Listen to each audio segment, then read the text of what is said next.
जब आप नाम करते हो, आप जुड़ते हो, तो आप टूटते क्यों हो? आप एक बार जोश आता है कि नहीं अब नाम जपना ही जपना है, लेकिन फिर से कुछ दिन, 3 दिन 4 दिन बाद फिर साधक टूट जाता है। जी, सबसे पहला सवाल आपकी चरणों में। मेरी एक बात से सब लोग आई थिंक अग्री करेंगे, समर्थन रखते होंगे कि जिंदगी में कभी भी कोई चीज जो है, जो जीवित है, वो एक सार नहीं रहती। ये चीज से आप अग्री करते हैं, मानते हैं?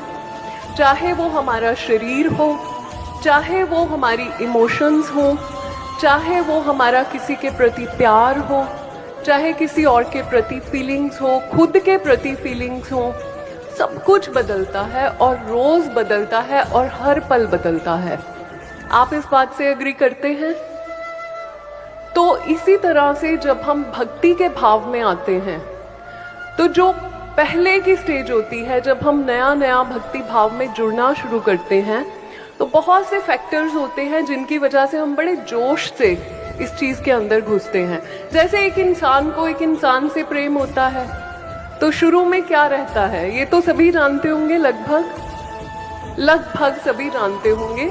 नया नया जब प्रेम होता है तो उसको बोलते हैं हनीमून फेज है।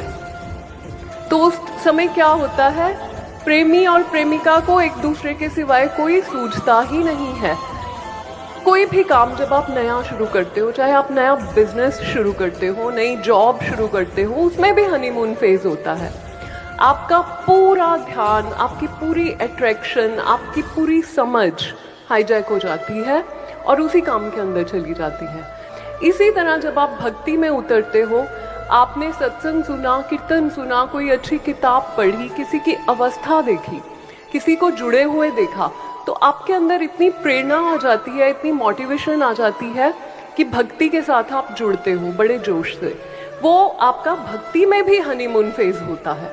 फिर उसका जब बीच का फेज आता है, जैसे हर काम में आता है, तो और वो चीज सबको पहली बार में समझ नहीं आती।